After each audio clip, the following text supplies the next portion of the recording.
I'm Brian V, and this is Why We Work. Today, I have the great pleasure of speaking with Marcus Hart. He is an author, teacher, and host of TransformU live show. I want to get to the root of transformation, not only transformation in life, but transformation in work and people's idea of their work ethic. So join me today in this conversation with Marcus Hart. I'm Brian V, and this is Why We Work. Today, I have the great pleasure of speaking with Marcus Hart. Good evening, fine sir. Good evening to you, Mr. Brian V. I really appreciate you letting me come and shop talk with you. I appreciate you being here. I just introduced you a moment ago and saying that Mhm. you're an author, teacher, and host of TransformU. Can you give us a more thorough introduction to yourself, and then I'll bring you back. Okay, I really hate introductions. I don't think nobody likes introductions, but for the most part, there was a time where I was looking for a way to, find purpose and meaning for my life, and that was very, very much after my difficult childhood. I I actually came into this world. I suffocated at birth. I died at birth. So I had a very traumatic entrance into the world, Mm-hmm. and I've discovered as I was growing up, along with the abuse, sexually, physically, verbally, I was very sensitive to like different energies around me, rather it be something that like people will say describe as like, oh, it's not there, so you must be hallucinating. Well, a lot of this stuff was very real to me, and I always considered myself a sensitive and an impacted person, and and when you add on the trauma, I had to run away from the trauma because I started living with my dad at 13, and at age 17, I decided to enlist into the military. And when I made that entrance in the military, more trauma piled on. I experienced a lot of verbal and physical abuse in the military as well. And I got deployed right away after finishing up my training to Operation Iraqi Freedom. That's why I wear the hat here. And while I was You're over, not that old. um, You're a young pup. yeah, I started very young. And, I'm 34 now. Oh no, So you're yeah, really young. Iraq yeah, freedom. I'm still young. Yeah, Yeah, yeah, yeah. yeah. So yeah, I had a neck injury while I was over there, and then I came back home, and I came back not the same person.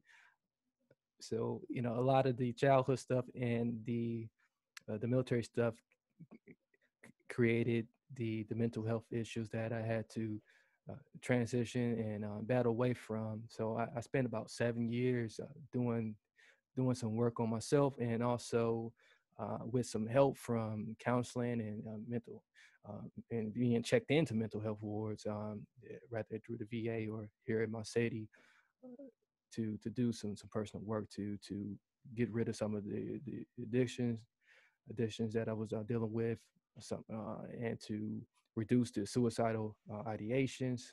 And I even had about 4 different suicide attempts throughout that 7 year battle. And that led me to find like uh, what I call the secrets of life. And it really helped me with my recovery, and it got me out of that prison I was creating, and decided to transform myself. So people say, hey, I want to change, I want to make a real change, but change is hard. I say, I say it's more easier to transform.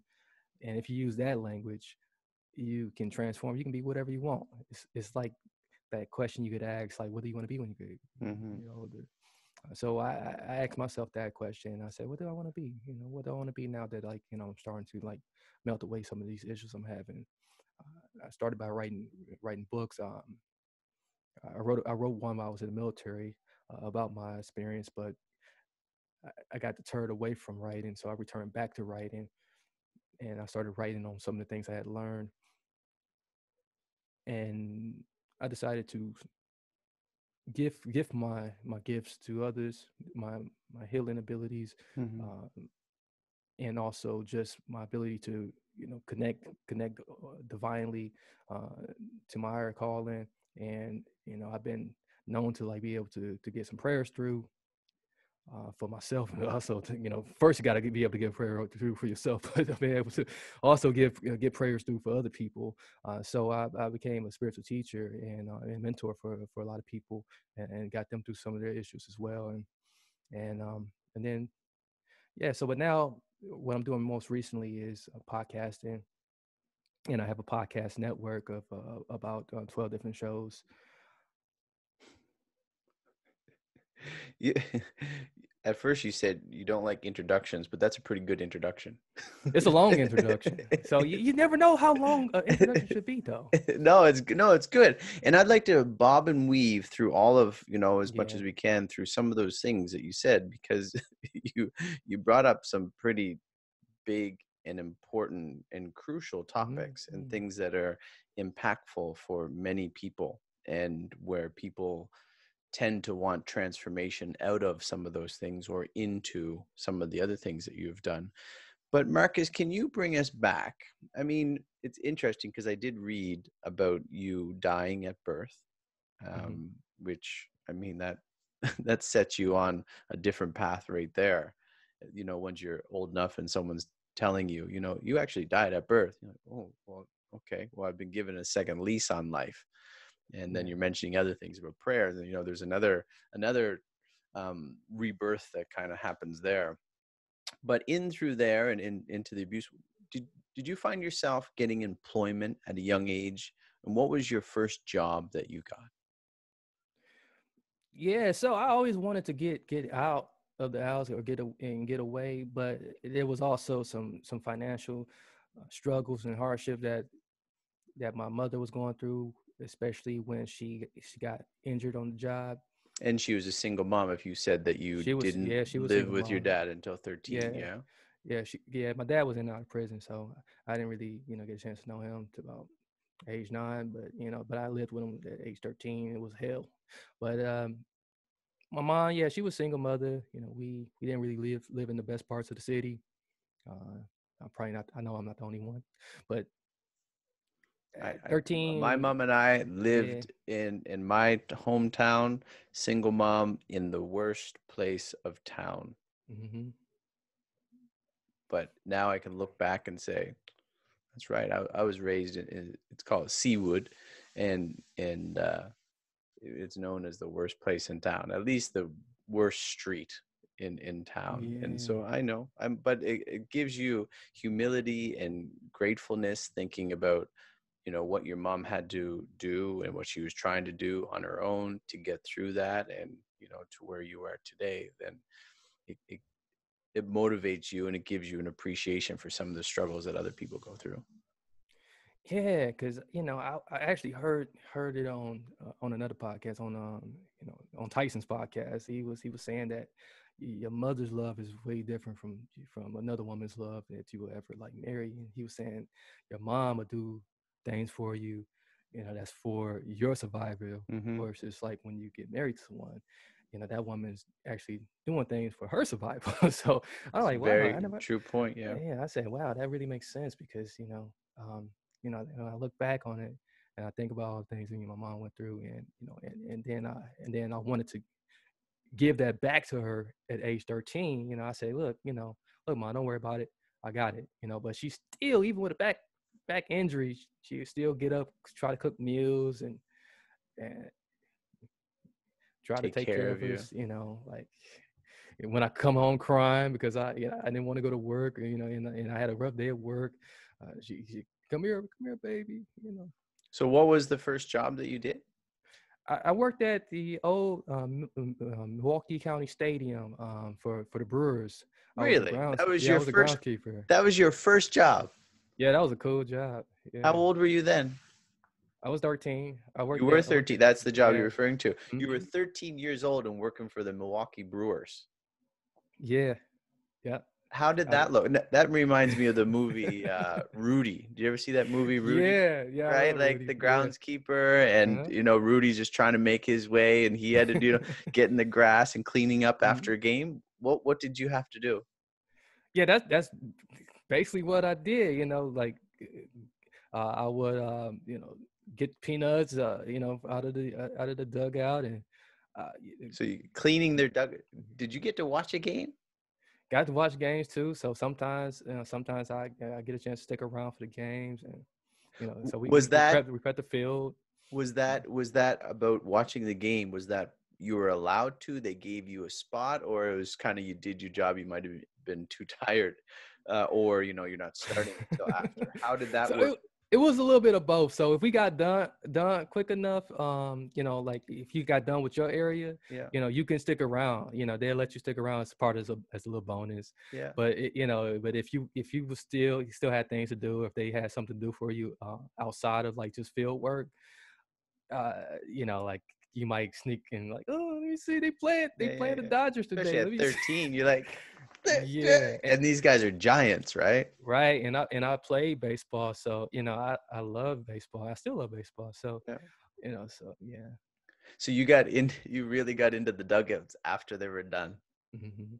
Dugouts, I heard. I mean, you can see them on TV sometimes, but like they're one of the dirtiest places, are they They not? are, oh my God, like sunflower seeds, oh, Tobacco and all chewing sorts of things. tobacco Yeah, is yeah. really chewing tobacco. I say, wow, these guys really do eat chewing tobacco. So I thought it Not was just Hubba aroma. Bubba so much. Not anymore. Not so much of that. But you do get some gum though, kind of stuck to the, Oh yeah, that's even yeah, worse. to the benches, and you got to get that too.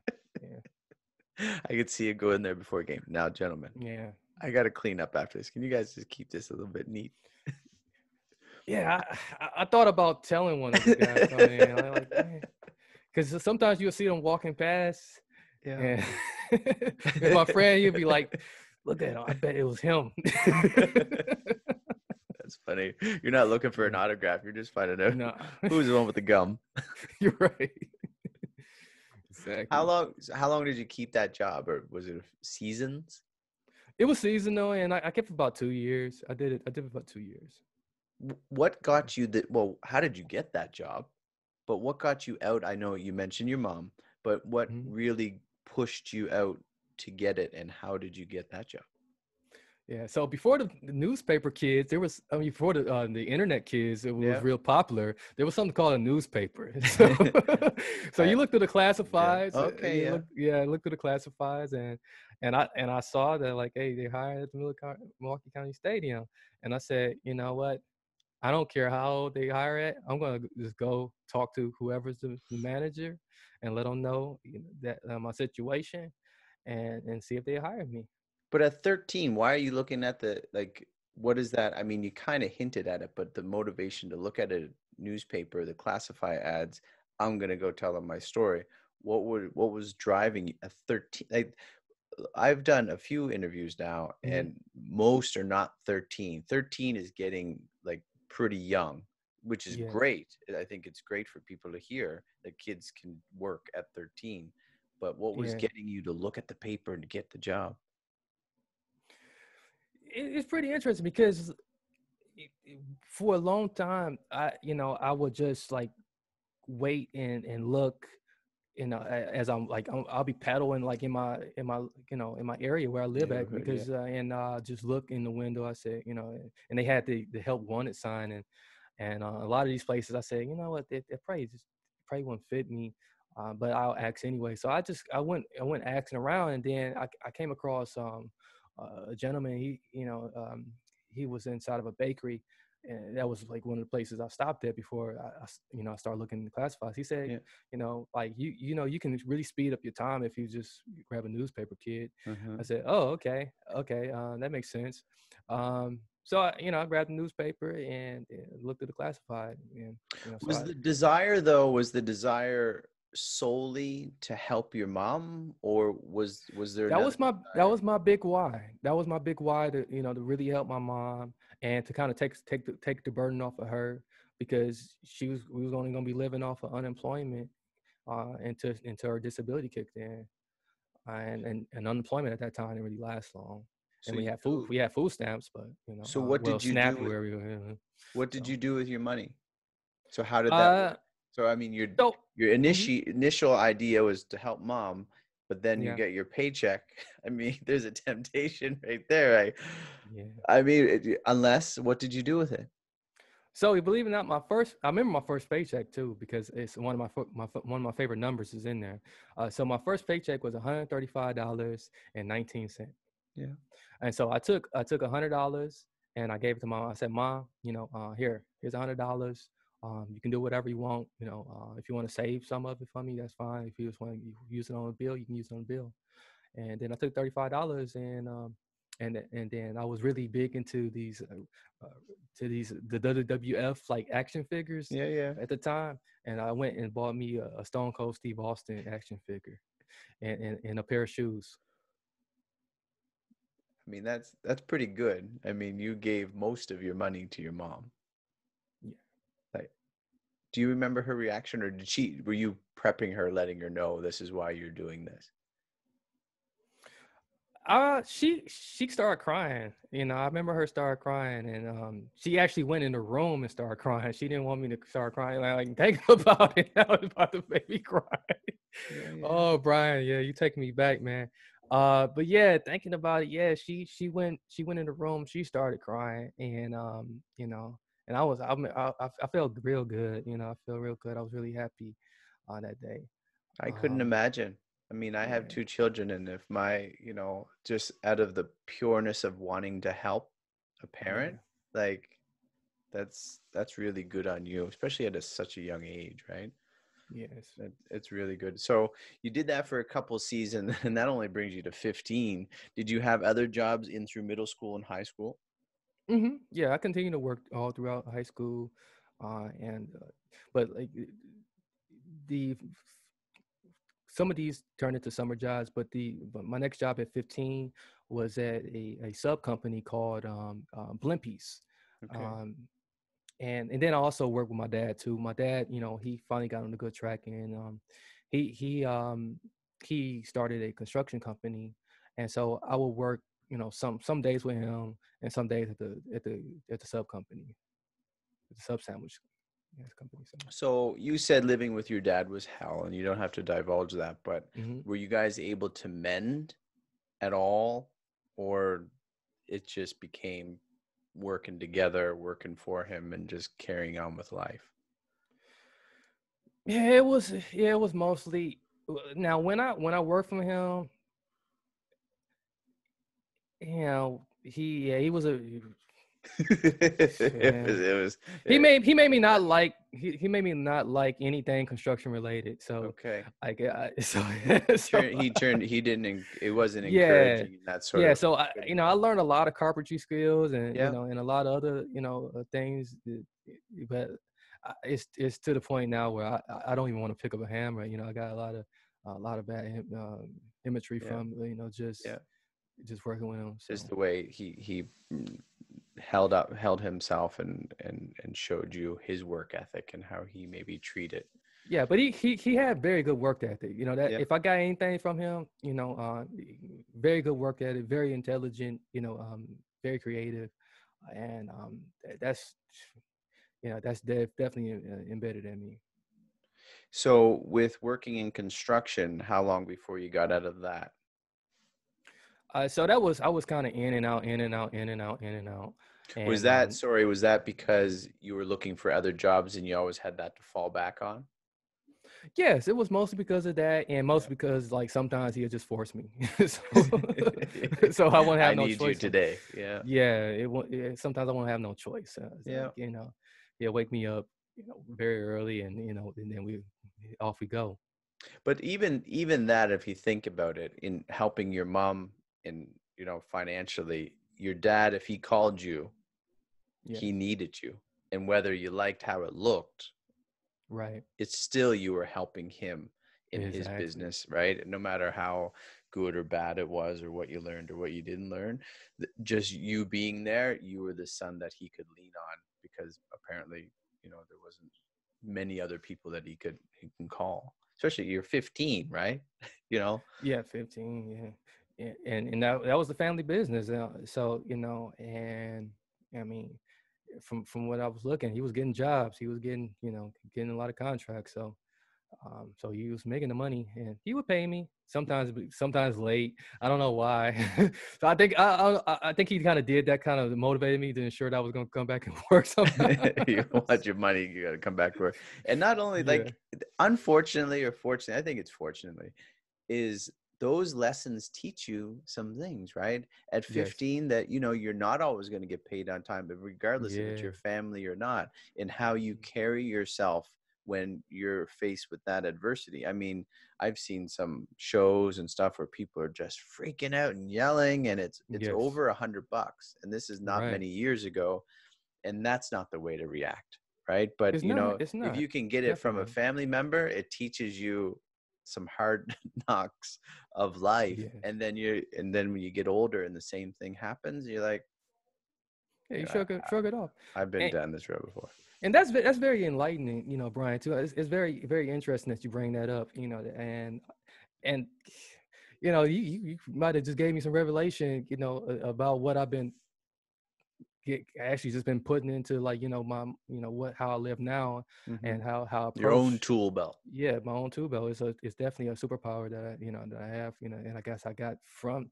It's no guessing too. I definitely know I got it from that period of my life. So thank you, Brian. Yeah, don't be Very. afraid of those tools. Tools are, man, I love construction, right? But I'm horrible at it. But I, like, Yeah. thinking, put yourself when you're 13 in a bullpen cleaning up, tobacco stains or gum or sunflower seeds, and the respect that you have for people that do those jobs. And not saying Mm-hmm. you don't have respect for people who do construction, but I love, like, especially doing this podcast, of talking to people who Yes. do all these sorts of different jobs, and the skills and the talents, the desires Mm-hmm. that they have and all they do. And I want to learn them. I just sometimes don't have the capacity or ability.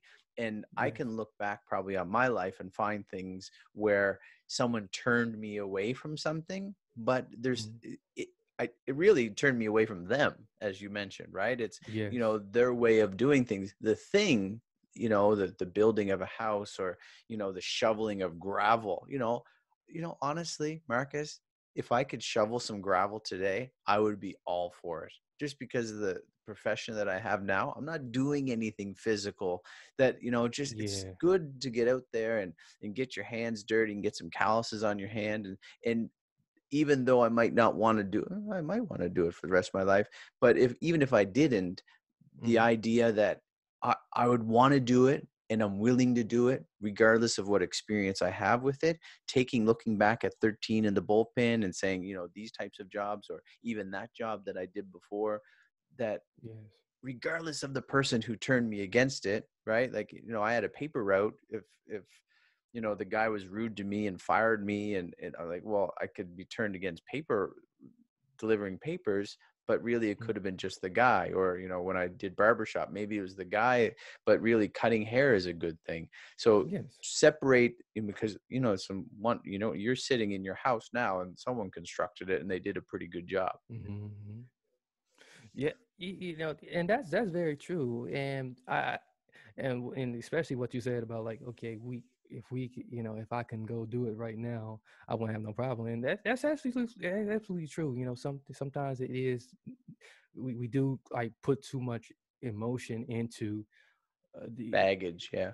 yeah, the baggage, rather than the actual thing in that moment that we should be, enjoying. And if we, which we would enjoy if we, was to put ourselves in that position to do it.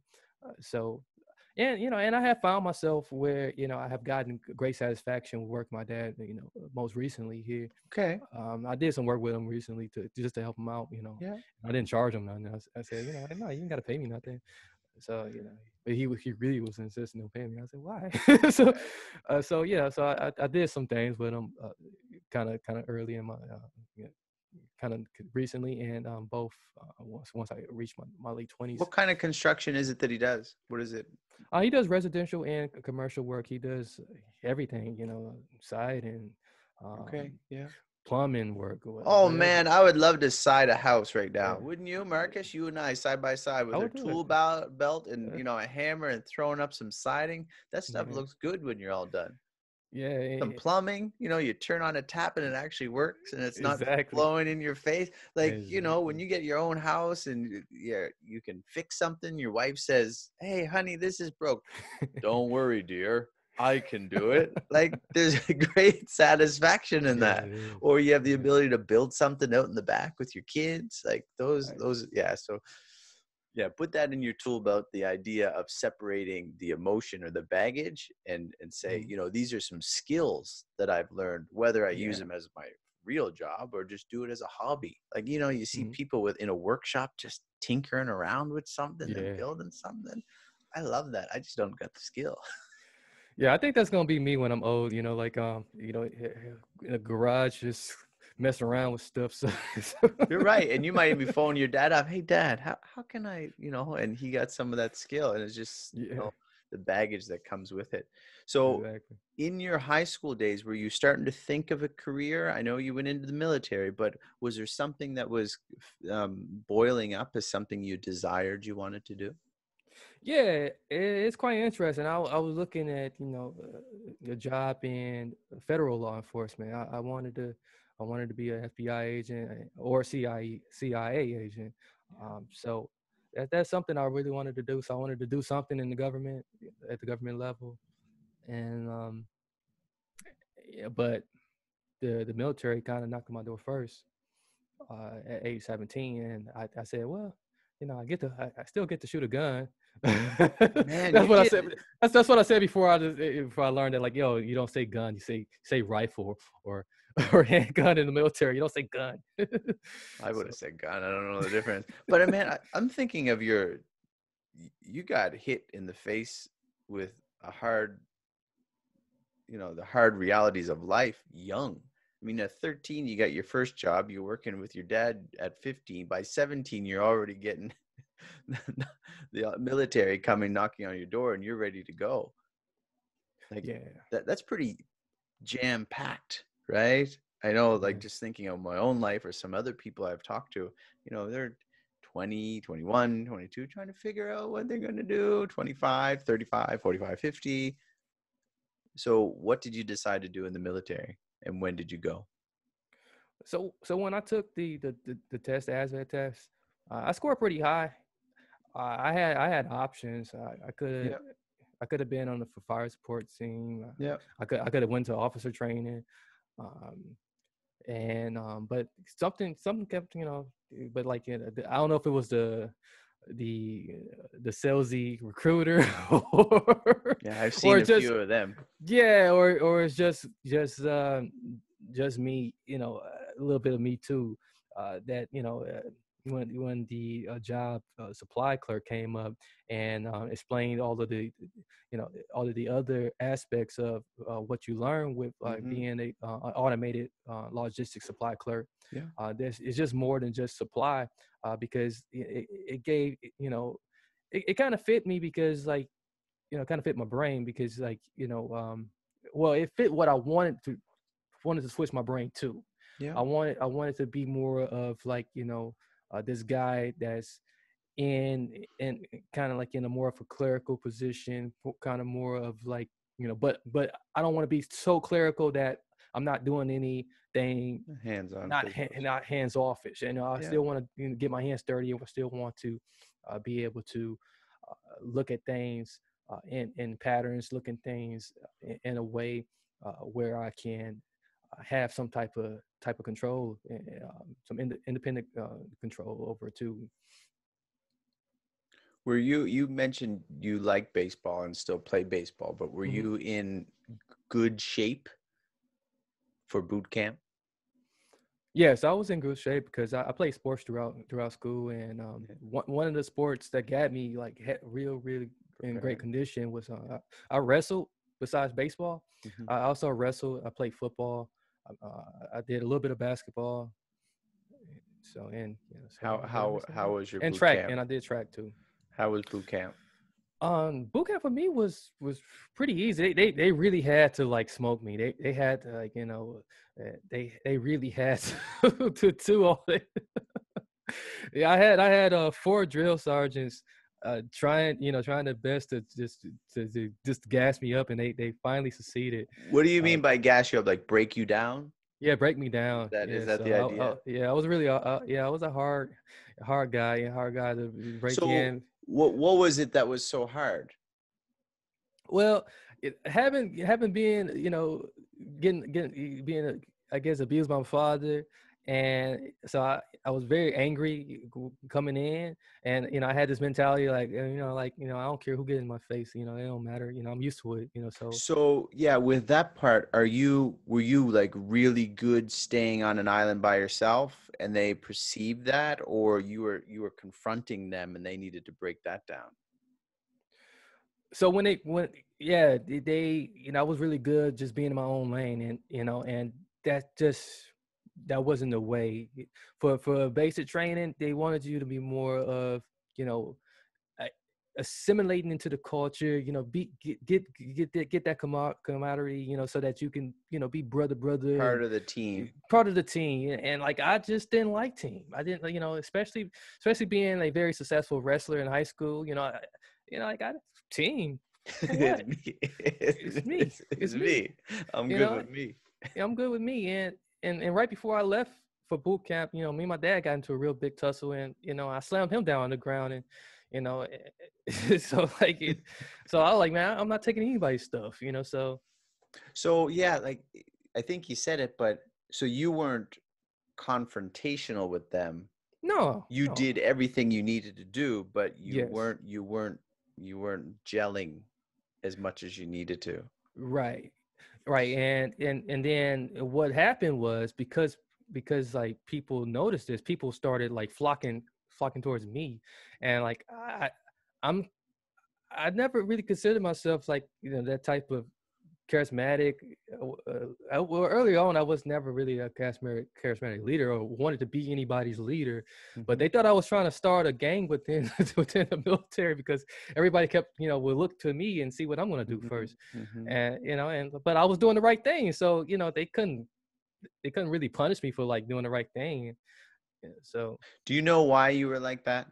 I mean, I know like you can look back and say, but personally, why you were like that, as you're saying?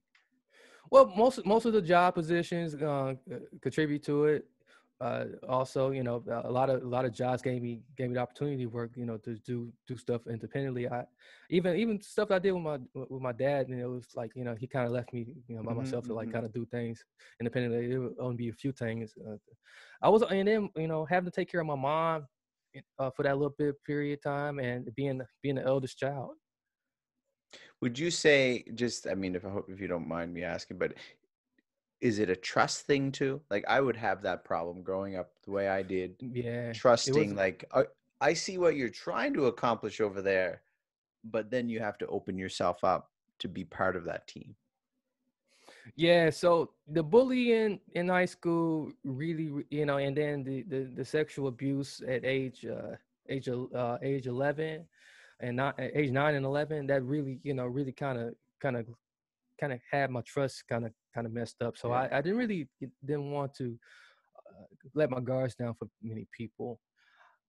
So it was very hard to let people in, and I was very introverted. I call myself now a pseudo introvert, where where I got extrovert tendencies, but I'm still quite introverted. Hmm. But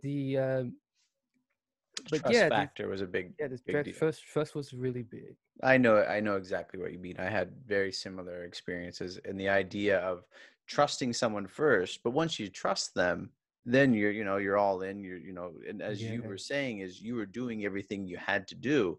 It's just you were not conforming as they wanted you to conform. Exactly. Is Exactly. I saw a show not long ago. I don't know where it was, but it was, what was it called? The Selection or something. And there's these group of 30 people that were going to train like Navy SEALs trained, and Mm-hmm. whenever they want to quit, they just rip off their tag. And it, within the Mm-hmm. first couple of days, it went down to like 15 people. People just quit. It was just brutal training that they did. And then it was down to five.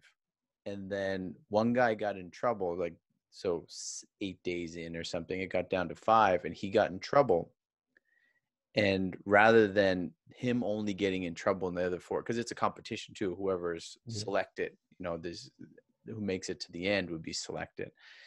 And for it, kind of show didn't have much purpose because they weren't selected for anything. It was just selected that they could compete at this level. And when that guy got in trouble, the other four teammates, by this time, this is only really 6 days in, so that your trust factor Mm-hmm. has to build up really quick, because I'm not a 6 day Yeah. guy to trust someone completely. Mm-hmm. And when he got in trouble, rather than, okay, they formed around him. He didn't do burpees. He didn't, like, it was um, integrity thing. So they videotaped them doing some portion of an exercise and just said, hey, just go do it and then come back. But they were really recording them to see if they did the right number. And this one guy missed one, and he didn't Mm. kind of fess up. He didn't realize, he thought he did something else different. So rather than, hoping that he gets kicked out, they all did the punishment with him, which was just doing the other 50 Yeah. burpees. But it showed the teamwork and how quickly that they gelled, rather than, not conforming. And then all of the people who are doing this, the Navy SEAL guys, like, you guys find this is why you five guys are here, is because this is what it's about to be in the military, or to have a Right. real team, is because it's not about trying to knock each other out. It's this teamwork. And that's what the military was probably trying to do. But to crack your shell, to Yeah. crack that nut, Exactly. how long did that take? So it took about, it was 9 weeks of training. I think week three. Okay. Okay. At week 3, they decided to, like, they say, okay, we're going to make you a squad leader. We're gonna make you a squad leader, and so whenever you're not doing something, or whenever you're not communicating with your team, or you decide to do it on your own, the whole team's gonna get punished. Ouch. Yeah. So Yeah. so yeah, I was like, oh man, I gotta Okay. communicate with these All bozos. right. I'll do it then. All right, okay, so, but then, so I got very good at that. They say, oh, okay, well, we're gonna put more pressure on you. We're gonna promote you to platoon leader. So that's more people. A platoon is Yeah. more people. That's the Hmm. whole entire platoon. I said, wow, that's a lot of people to communicate with. I gotta, move all these different parts, and Yeah. and let people in, and so I had to move people through these different exercises we had, and like, but then I got very frustrated with someone, and so I said, look, I'll just do it. And they saw me do it, rather than being a leader and try to coach her to it, and trying Hmm. to help assemble the team around it. Yeah. And they said, everybody's in trouble. So they had us cleaning toilets, scrubbing floors. Everyone's looking at Marcus. Everybody was, Thank they was Marcus. like, thank you. They say, make sure you thank Marcus. Thank you, Marcus. Well, no, they didn't say Marcus. They said, thank you, Private Heart. Thank you, Private Heart. I said, oh man, this feels crappy. So, yeah. So communication, trust is real key. Real key we learned during Hmm. that. So you said you went to, and thank you for your service. I say this seriously, being from Canada, I don't know where Canada would be without the American forces. How how long did you stay in the military until you left it? So I did 6 years total. Okay. So after my deployment, I um, I didn't return back to regular routine duties. It Hmm. was impossible for me to do, so I think I went to uh, one training, and then after that, I couldn't do anything else. And Hmm. so it took them about 1 year to separate me after deployment. And yeah, so. Where did you see yourself at that? I mean, you also talked about addictions, suicide, like mental health issues, obviously.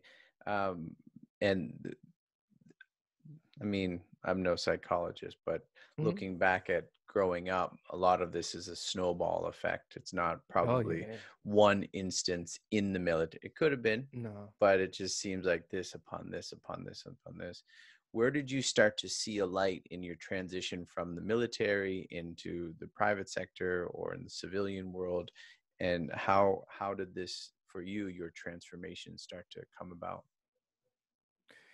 It wasn't until 2015, and I had left the military in 2000. I returned home in 2007. So Hmm. you had almost had 8 years In between. in between. So 8 years in between, and what had happened for me, uh, I had came came to start just looking. I came to start like reading other things, Yeah. uh, and I got exposed to other people that were like me. Uh, that was really beneficial as well, but more so just like a decision to start reading and trying something different, Yeah. and taking that real deep insight into myself. And of course, you know, like I was still getting in trouble. Hmm. I I mean, so you're young too, right? I mean, you yes. were young in 2007, right? There's the attractions of the world, coming from a Yes. difficult lifestyle, coming out of being in the military to come out of the military is, you and I were speaking just before we recorded about like chaplains in the military that kind of have their boots on the ground, Hmm. but having your boots on the ground is a pretty rough lifestyle. And you can be exposed to a lot of things. So coming out at 2007, having difficulties in your life, you're gonna probably get in some trouble, right? Yes.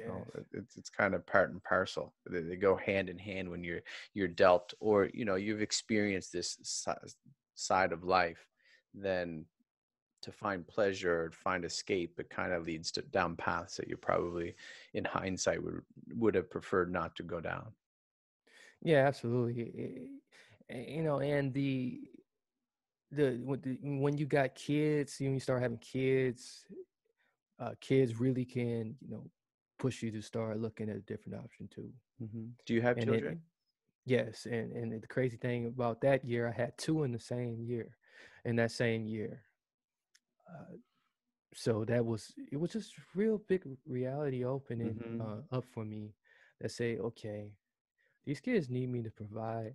These Well, kids need me to be my best self. you mentioned that about your mom, right? It's the difference between having a spouse and a Hmm. mom, to have a mom who is willing to sacrifice everything for your Yeah, survival.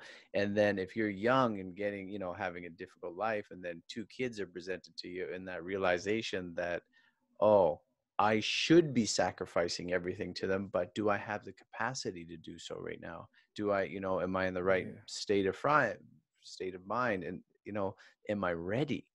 And I'm 40 something and I'm not ready. I'm yeah. not But ready. but but but what really hurt me though, Brian, is like Yeah. I had already had three kids before that year. So I had three kids already. You have five? So I got six total now. You have six. I have six total. I have a lot of kids. You got a lot of snowballing. I mean, Yeah, that's a lot. it's a And lot. you were Yeah. young. Hmm. Yes. So so I was my my fourth and fifth child in that year, and I had just gotten in trouble for another time, and I say, what am I doing, man? Hmm. You know, I gotta do I gotta do something different. I can't just lay around not doing nothing, and let my my disability, if you want to call it a disability, limit me from moving forward and providing for them, because So, yeah, Marcus, I want to get into the work and for hmm people to understand. And I think you have an encouraging story. But was there, you know, a turning point? We mentioned transformation, but a Yeah. turning point that everything just something clicked. Was there something that finally just clicked for you? I mean, don't get me wrong. I'm an idiot. I do things wrong Mhm. all the time that they're unmentionable things, whether it's my own Yeah. thought, my own heart, my own desires. But I know there was a click. I know there was a time that it kind of put my feet on solid ground, Mhm. and it gave me, a hand up, I guess, if you want to say, a way to say, okay, there is a different, like, get me out of the quicksand, the Yes. proverbial quicksand. The more you struggle, the more you sink. And that's how I lived a lot of my life. And it sounds like that you were doing that too. When did you finally, or you feel like you're a little bit more on solid ground? When did that happen? I mean, you mentioned reading, but was there a point? Was there a book? Was there someone you spoke to? Yeah, indeed. So the book that really helped me, one of the first books that helped me was by Napoleon Hill, Not Think and Grow Rich. There's a book similar to Think and Grow Rich, though. It, I guess they call it the full extended version.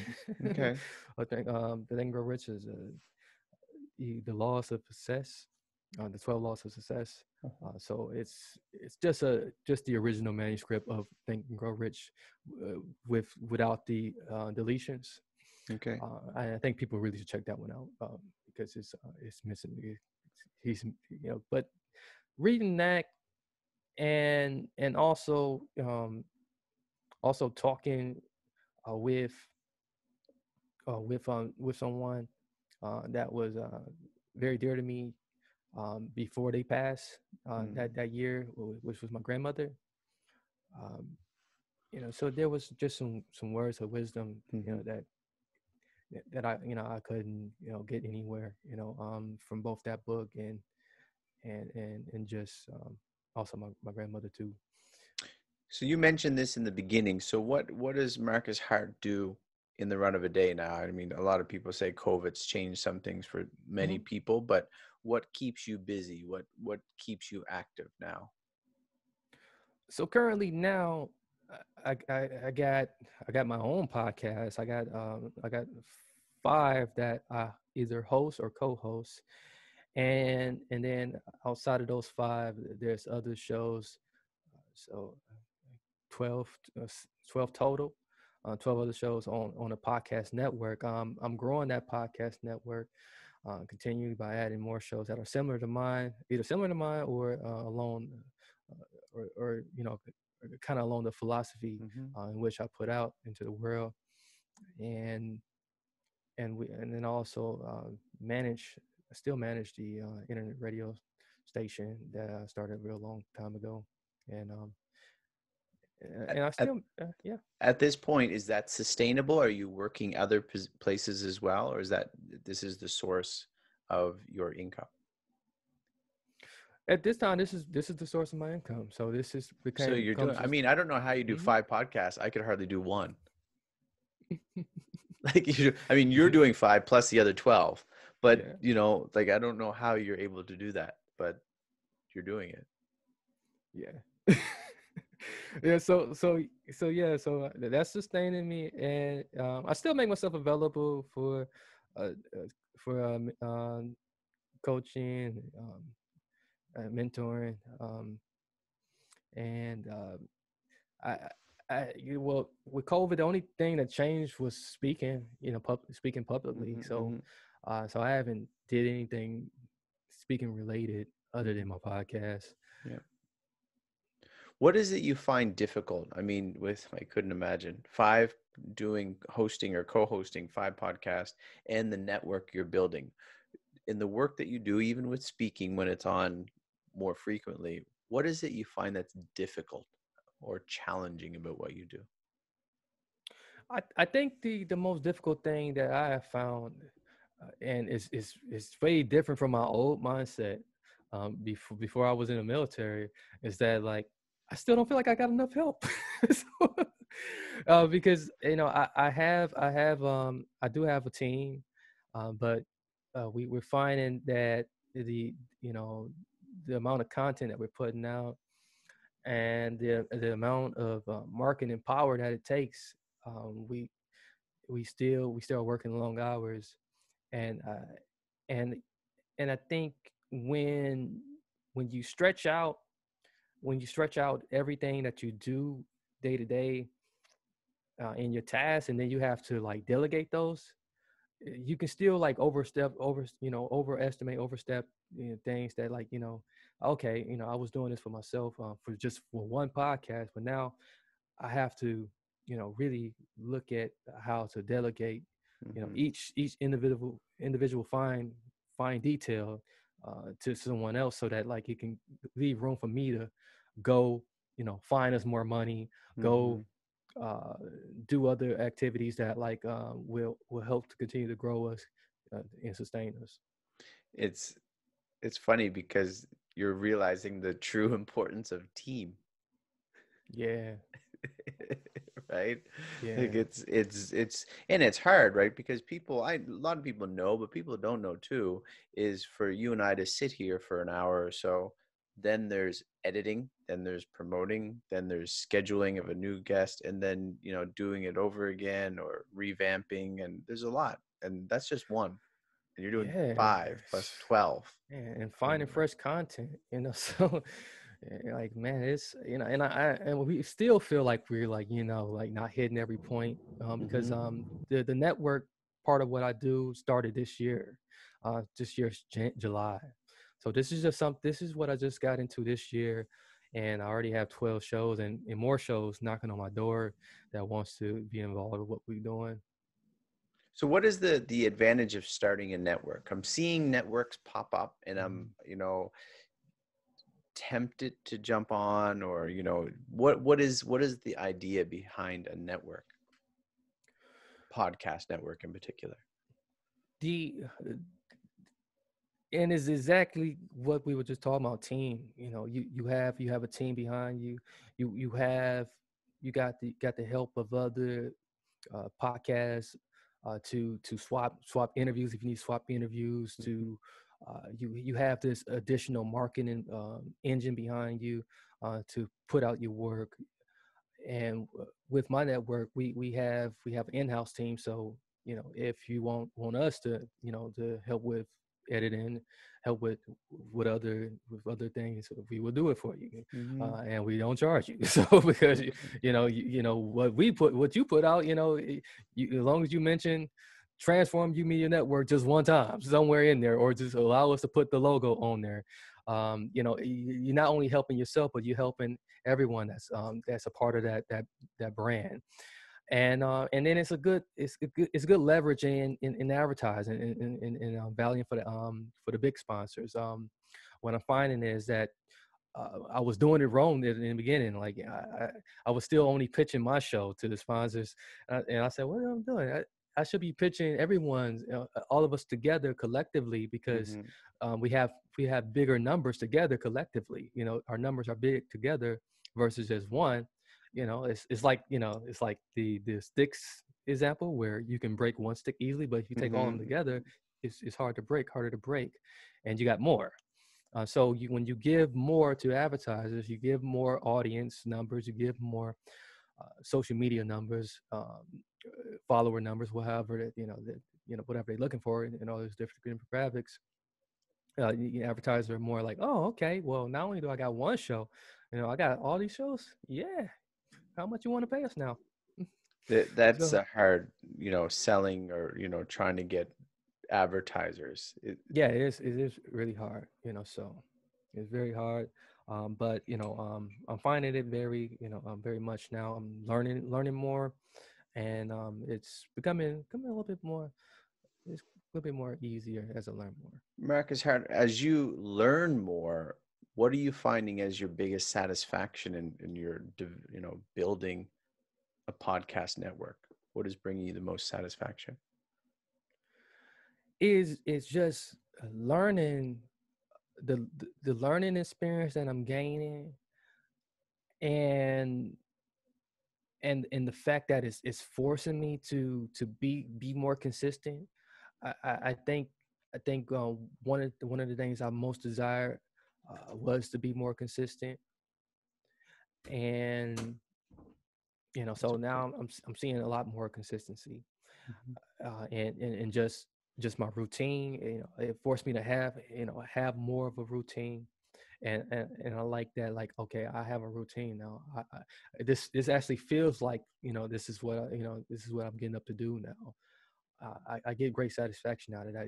That makes me feel good going to sleep knowing that, like, okay, when I go to sleep, I got a team that's still kind of like doing the things that I used to do, stay up and like all night almost into the next day doing. They're still working through the night. I can go to sleep Is your and wake team up. local, or like people that you've known, or you met them through the internet and they're They scattered they about? rem- yeah, they scatter about. I got people in different parts of the world.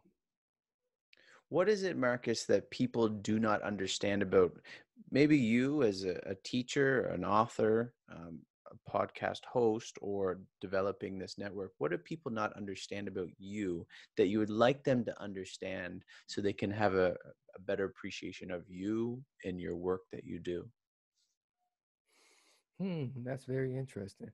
I I think the biggest thing that people can take from me that they may not find easily Hmm. on the internet anywhere else Yeah. is just my great devotion to my kids. Just the fact that like I'm able to both work and be a full-time single dad at the same time. um I think if when we learn more about how to be more active in both our personal life, and our professional lives, I think I think that's a perfect formula for a happy lifestyle, because then you don't have to worry about work life balance as much. Well, I have a question similar to that, and I Mm-hmm. have a different name for it. But thinking, Marcus, we won't throw anyone under the bus, but Mm-hmm. having a difficult childhood, it you know, blame can be laid at the feet of people who are older than us, right? Yeah. Then when we get older, the temptation, unfortunately, is to act like those very people that we never want to act like. Right. How have you been able to separate yourself? I mean, you're a father of five. So Or are you six. of Yeah. six? I have two. I don't know how you do that. I mean, five podcasts, six kids.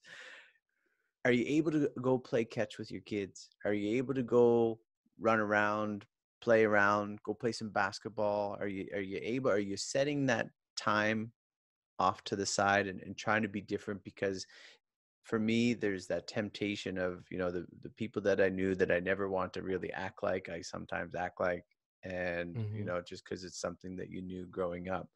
But then you look at other influencers, or, not influencers the way that we hear it nowadays, but Yeah. parents and Yeah. guardians, and like, oh, they do such a great job. And you want to look at them and kind of take some of that and, instill it into yourself.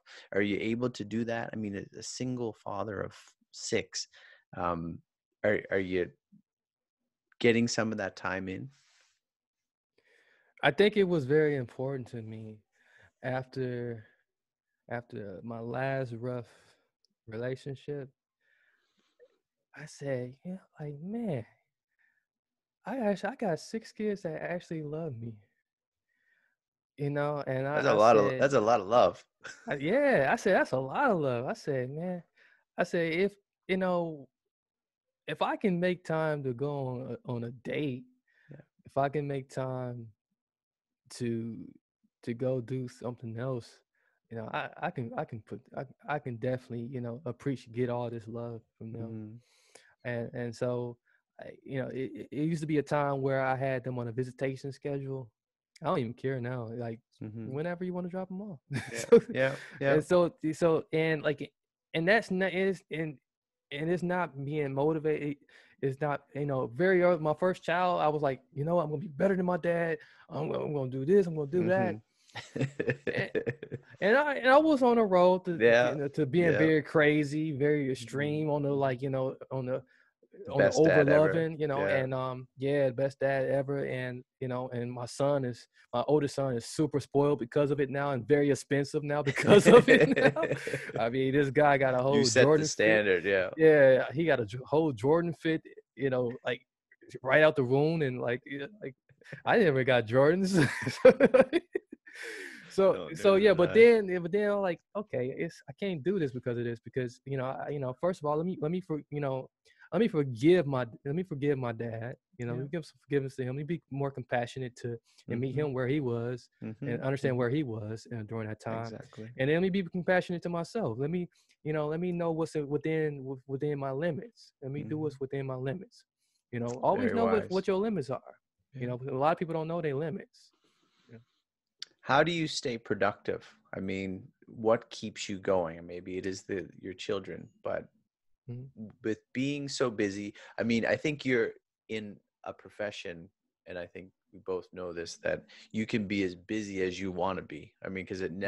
it never really ends. But how do you stay productive? How do you put your feet on the ground and get up? And thinking back of, only what, 13 years ago or something, where you didn't say it, but pretty rock bottom, if we're talking, you know, Yeah. a lot of difficulties, right? However we want to package it, Mhm. but getting your feet onto the floor, getting up out of bed. How do you stay productive nowadays? The best way that I stay productive is immediately when I wake up. Uh, First of all, I got to say thank you. It's important to say thank you. Uh, Having that ounce of gratitude, immediately when I wake up in the morning, that really kind of pushes me into my day.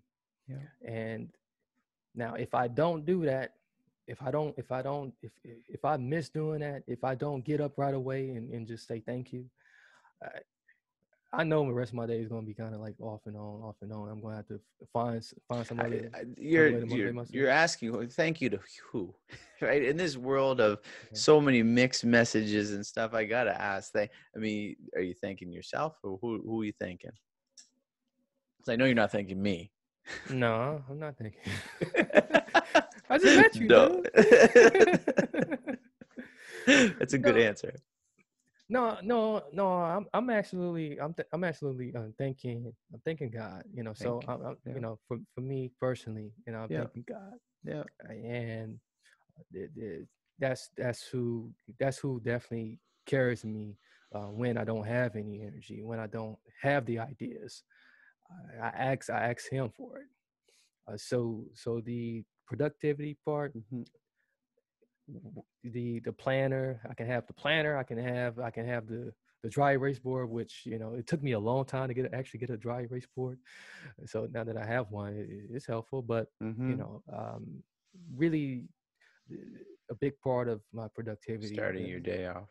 yeah, starting my day off, and just some type of acknowledgement to God. I gotta acknowledge Him, and be grateful just for the day start, and go into the day with you know with with excitement, with some also excitement. You know you gotta be excited. You build the momentum like that. Well, I think you have, I mean, all of us do, if we really think of it, a lot. You have a lot to be grateful for. And Mhm. that's why I like to bring people down this path, right? Thinking, and we don't go far from our own path in life. We can, it could be just something that sparks this idea, and you just remember when you're a kid, or you remember, you know, a relative or something. But I just want to bring you through this to let you know that you do have a lot to be thankful for. And I think that the Yes. work that you're doing, especially with the responsibility you have, is very, very good work. Marcus, you mentioned dry erase board, but is there a tool or something that you use that keeps you efficient in the work that you do? What is something that you can't do without? Oh man, you won't believe this, but I can't do without.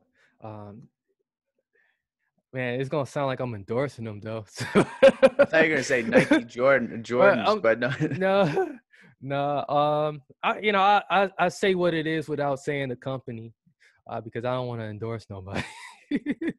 But my scheduling software app. Okay, so I think everyone should have a scheduling system. Okay, so Mm. automatic scheduling system. Yeah. This Do automated you pay scheduling for system. yours? I'm trying to find one that you don't have to pay for. You mean like a Calendarly or those types of things? Are they Yeah, free or not free? they start off as free.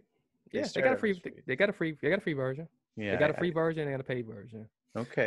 And like when I first started, I started off with the free version Mm-hmm. for a long time until I grew into where I'm at now. And I said, okay, Well, you let's have get the so paid many version. podcasts, right? You have to stay on that. Yeah. So like I cannot and then when I went all in with them, I just went all in. I said, you know what, I'm just gonna get the 1 year subscription. And Yeah. and like I'm still a pretty frugal person, so like although I'm making some money, like I'm still very frugal. I'm still very, like I have my sister would call me cheap. So she I said, was thinking about mine. she I said go, you you might be cheap. frugal. I'm cheap. That's, Yeah, my sister called me cheap. She's the only one who called me cheap. yeah, I'm just a wise spinner. yeah, yeah. So that's So yeah. the program, the calendar, your scheduling Yeah, I gotta program. have that. I gotta have it, and I can't, because I can innovate around everything else, but that tool, that really makes everything more efficient. It keeps me on track, because the minute I look at my calendar, I say, okay, I know where to go from there. Marcus, thinking either as a young 13-year-old looking in the classifieds Hmm. or as someone being approached by military recruiters or even in the work that you're doing now, do you have a top tip for people getting into work wherever they are in their stage of life? Yeah, you got it right there behind you, and that's your why. Know what your why is, and be motivated by that to accept any job. Don't and then when you got your why defined, make sure it's something that's going to sustain you, um, to continue to want to go to work. Um, I mean, even if it may seem selfish to someone on the outside, but don't have any judgments about what your why is. Mm. If the moment you add judgments, the minute you over assume, oh, is I wonder, what somebody gonna think, okay, or maybe, no, don't worry about that. Just really embrace what your why is for what you want to do. It's funny because you think of people, and I have not been this way, and I think what you're saying that you haven't been this way is like, think of the little kid that said, I want to be the president of the United States, as an Mhm. example, or I want to be I want to play in the NBA or something. And in reality, maybe you look like, not to judge, but like, okay, that's a really good goal, but in reality, some people do that. They do Yeah. those things at a young age, like, I want to be this thing, and they do. And I would go on to say, like, as long as someone's saying something that is not criminal, like, I want to Hmm. grow up and be a mobster or a Yeah. gangster, as long as they're like staying away from the path. Like, what is to limit us? Like, I want to go to the No, moon. it's no Okay, limit. little Yeah. 6-year-old or something, you want to go to the moon. Well, one of those kids that actually say that, as you said earlier about, well, what do you want to be when you grow up? Some of these kids that stay on that why of, well, the reason is, I just want to be the best basketball player. I just want to lead the country into the right direction, or I want to be the first person to step onto Mars. And I think you're right of saying not to judge it, even how, no matter how outlandish it might even seem, Yeah. as long as it's not harmful to anyone. Like, why not? Right. Why not let these people have these dreams to do these things that they would like to do? Because some people do those. Yeah.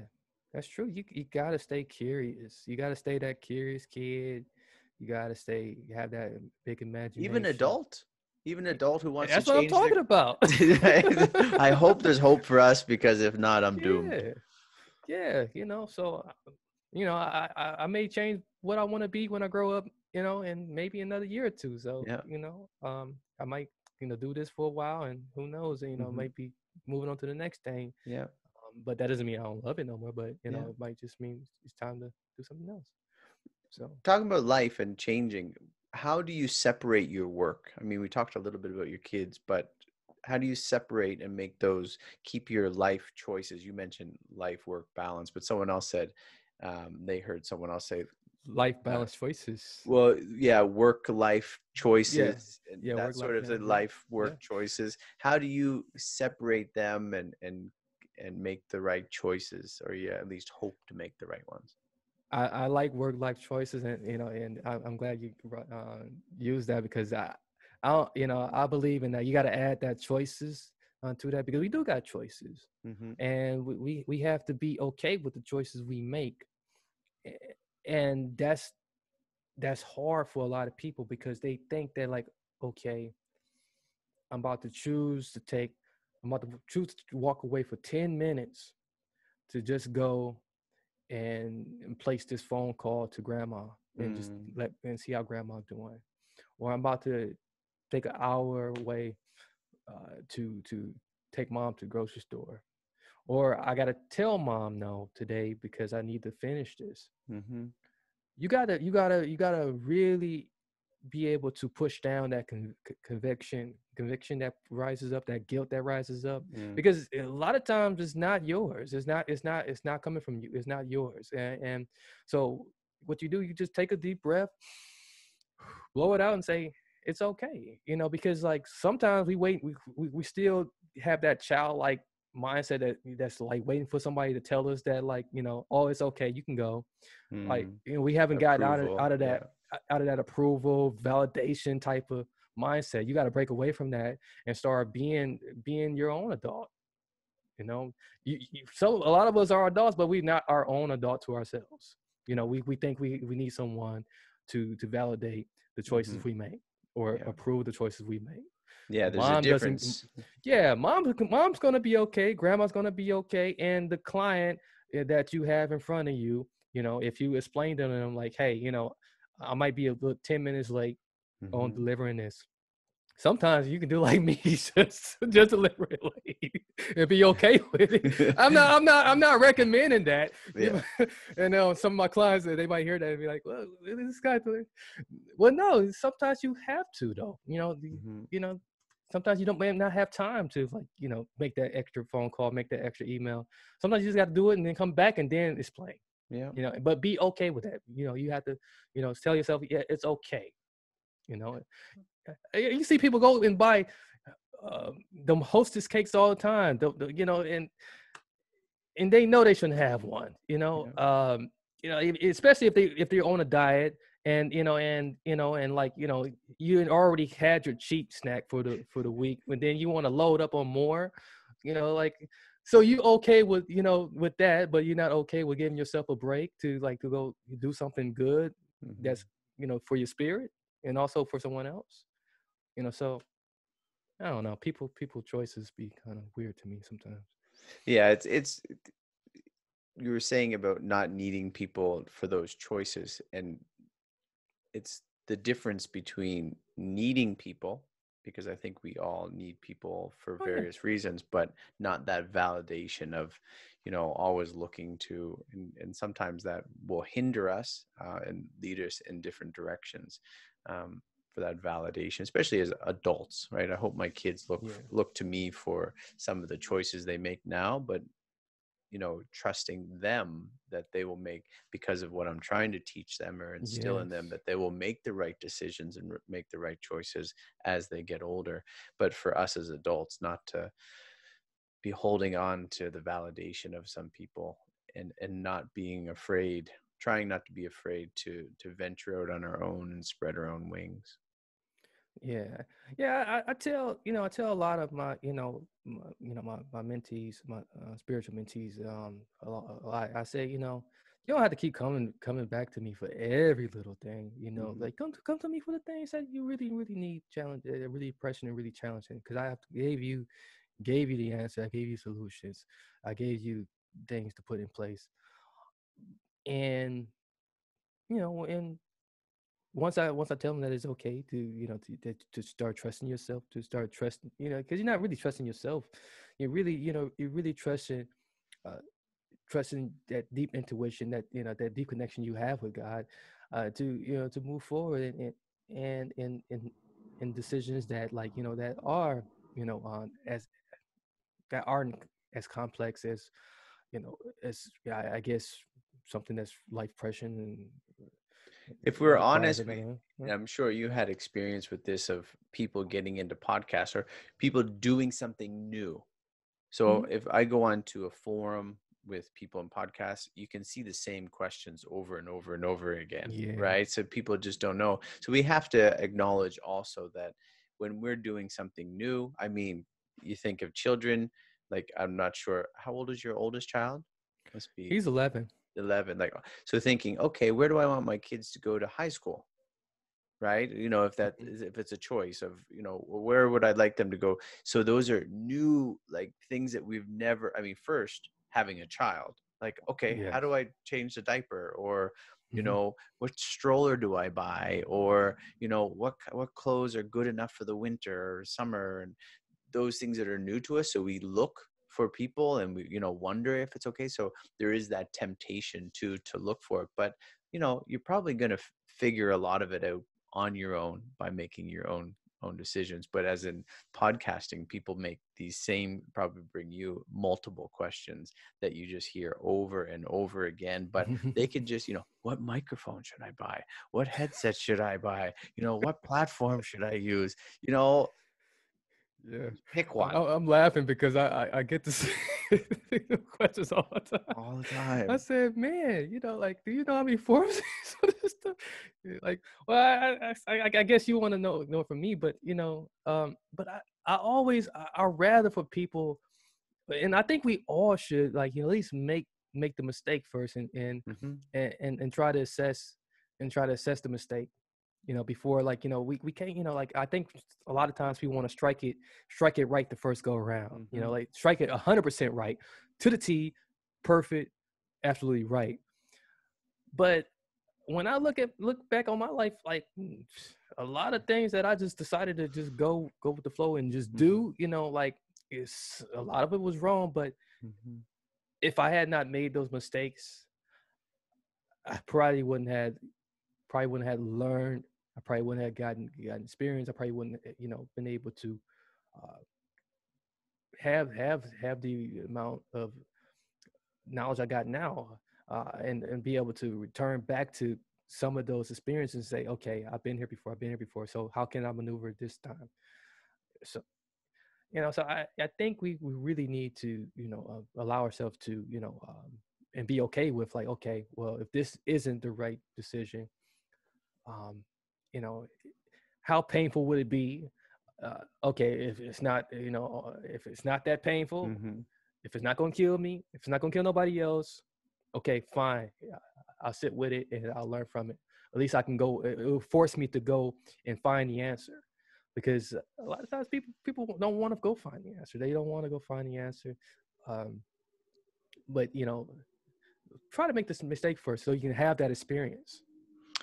My next question, Marcus, might be along the same lines, but what would you have liked to have known as you were getting into work that now that would have been helpful? So, what would you wish you would have known in the past that you have learned, that your 13-year-old self or any other person getting into work, it would be helpful for? Hmm.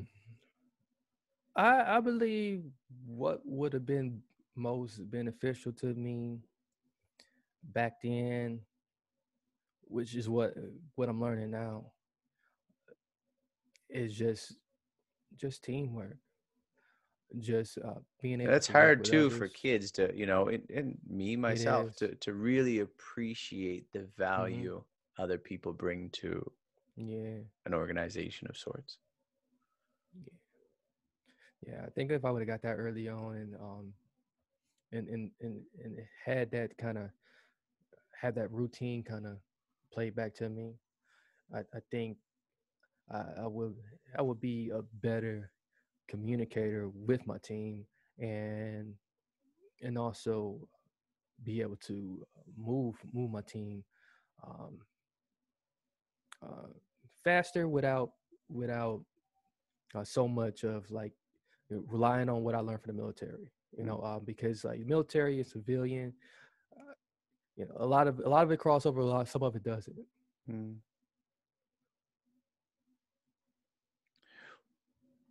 Thinking, I don't know where it would have come from, but as some mistakes that we make, and we all make them. I mean, blunders is what I've made.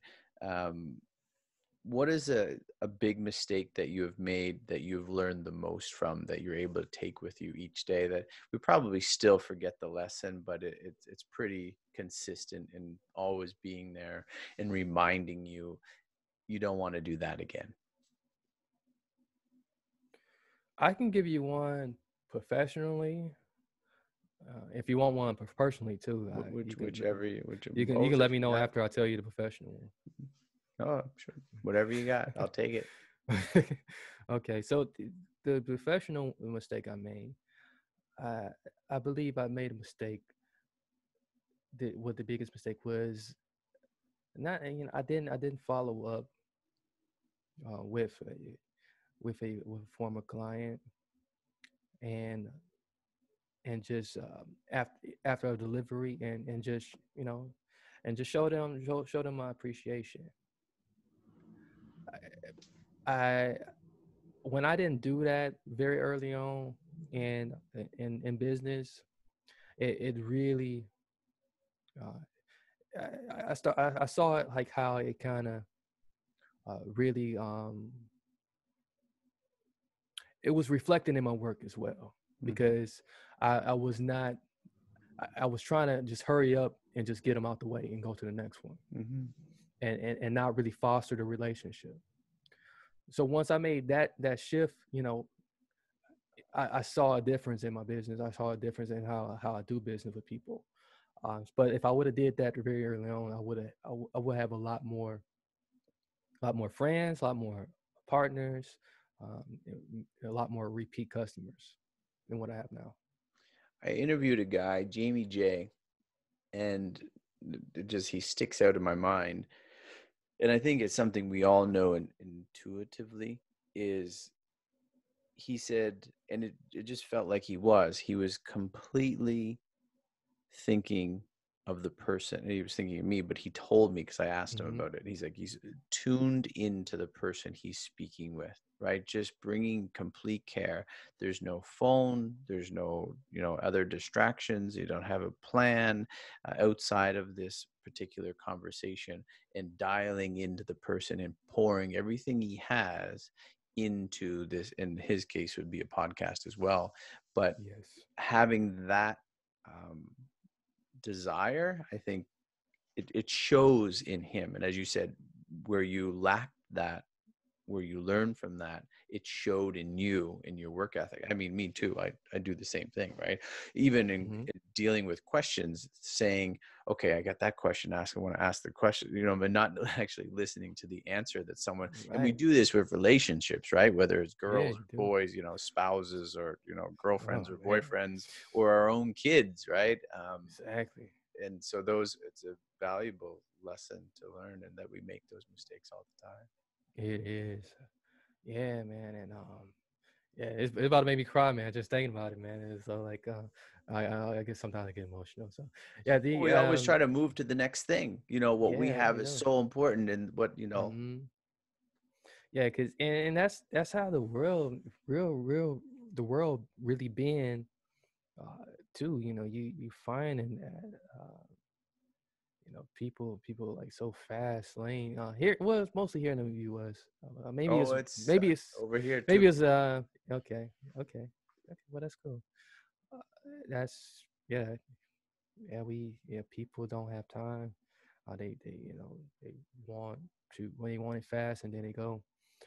But you know, but I really am creating a better culture of where, valuing the person, and Hmm. not just the person, but the spirit inside of the person is Hmm. important. Yeah. Well, I mean, it people shy away from the purpose that people have, and you're mentioning God, um, I don't try to make this podcast religious for Mhm. just because it's about work, but I mean to know that you have a purpose and Work that is religion. right, it certainly is. That's the real religion. It brings a lot of people to their knees. I know Yeah, that so for yeah, sure. so I don't know no bigger religion than work, because people go to work before they talk to God sometimes. Um, so yeah, so that's the religion. You do that every day. So anything you do It's more than every but day it's is a religion. encouraging to know like that from your mistake that to value the person and if there is no real meaning to life, then you Hmm. don't have to value him or her, right? No, you There's don't. no reason to. Right, It doesn't make sense if there's no purpose for anything. uh, right. but there is a purpose and people do have value. Hmm. And then that, why do they have value? Well, because we have purpose and there's a creator to show. So what you were going to mention your personal mistake that you learned from, or is it kind of one and the same? Yeah, it's kind of one and the same. Like that actually kind of translate over into my personal life a little bit. That carries over into that. Um, that's definitely a mistake, uh, and yeah, just not really fostering relationships, and there's been people that's been available to me. Hmm. Um, Even now, I got children by 3 women, and it took me a long time to realize, like, okay, so you know, there's more to these women than what we originally started as, and once I identified that, we got a way much more better relationship than what we originally started as. Like, I mean, to the point where, you know, I can have all 3 of them around, and like everybody gets along. That didn't never used to be that way. But when you start looking, when you realize, first of all, you're the issue. Fix your issue. Your issue is that, like, you need to give the best of you, to the best part inside of that person. And the way you do that is remove the blinders in your face, and look at what's the best part of that person, and not what's on the outer. Mm. Yeah, relationships are tough, and I mean, people They say it. are They all they show forms. us usually our spouse or the person that we're with shows shows us just our faults that much better, that much easier, Hmm. right? And then when they're shown to us, then we get defensive, and then the fight breaks out. Yeah, Chaos. total. So yeah. How would you say, Marcus, in your life, especially now with podcasting and the learning curve, because you mentioned a bit ago before the internet, the newspapers, internet wasn't a big thing for very No, long. And you're not old, but you're young enough to realize as a kid, internet wasn't a major part of your life. no, we Uh, still had two-way pagers. I mean, yeah, the two-way that's pagers, right. and the little black Sprint phones. So yeah. So you had a big learning curve with getting into the work that you're doing now. So where do you and how do you and what do you say to your children too, and the value of education, however it comes? I mean, because you learned a lot at 13 in a bullpen, you learned a lot with your dad, you learned a lot with the military, and some of that is formal, and a lot of it is informal, hands-on experience. So all of it, I find, comes under the umbrella of education. So how do you or where do you place your value of education? Education is still number one in this house. These kids, I tell them all the time. I said, you know, it's a little early for you to know this, but when you get old enough, you can go to college. You can go to college. You can do something different. But while that's happening, um, you need to do. do what's in front of you right now, but also learn, take the opportunity to learn um, whatever you love, so the big thing for them is video games and TikTok. So my kids are learning how to manage my TikTok. Mm-hmm. So yeah, so I said, okay, You since didn't they have learn my enough TikTok, team members. Hey, I got no, 6 kids. yeah, so they learn how to make real good TikToks for me, and Yeah, they do cool things with with my pets. yeah, I got a dog and a cat, and so they make TikToks with the cats and the cat and the dog, and so yeah, so just not only telling them, but also like putting them in that position where, okay, like learning and education isn't just in the school, but you can also yeah, learn, in the things that you already love to do, yeah. and Absolutely. build upon that. Yeah, that's why some people get caught up with that question and think, oh, because I didn't go to this school or that school, then well, then I don't have a view. No, because I mean, growing up as a kid, you learn a lot of lessons, and that's a lot of Yeah. education there. And getting into, I can only imagine being in the military, the things that you learned, and being in logistics, and just being training, being in the head of a platoon, those things have taught you lessons that you will never forget. And not only that, getting into technology with podcasting, a lot of information that just 5-10 years ago was not part of what you normally did. I know it certainly wasn't part of what I did. Yeah.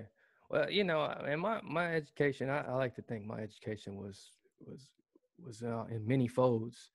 I got a lot of street education, Yeah. like having to grow up in some of the rough parts of Milwaukee. So you get a lot of street education, you know, um, by default, you have no choice. You Hmm. in there, and and then just on the job learning, and I had some college experience in the military, and and now I'm still a student. I still feel like I'm a student now. Yeah. I think it's important to always look at yourself as a student and try to be a student, and learn from whatever you're doing. Marcus, is there anything else that you would like to add? Thinking of my listeners, of people who are young, similar Mhm. situations, they have a tough family life. They're Yeah. maybe kind of forced, but out of a good heart and Mhm. desire to help the family, but forced out of the house to work. Maybe they're just, entrepreneurial, and they want to start, um, but also other people who are in work that they don't like. They're not sure how they're going to support their family. They're looking for a job, and there doesn't seem to be anything out there for them. Do you have any words of encouragement for people in their journey with work? Yes, I have two. I have two. I'm going to improvise the quote because I cannot remember the quote right now. Maybe because it's approaching 9 o'clock where I'm at. But the quote, as I improvise in it, and what I take from the quote is by Franklin D. Roosevelt. He said something along the lines. So I'm Mm-hmm. not quoting exactly. He said, "Use what you have where you are." And a lot of times we are waiting for things to be added to us, or looking for the resources to start.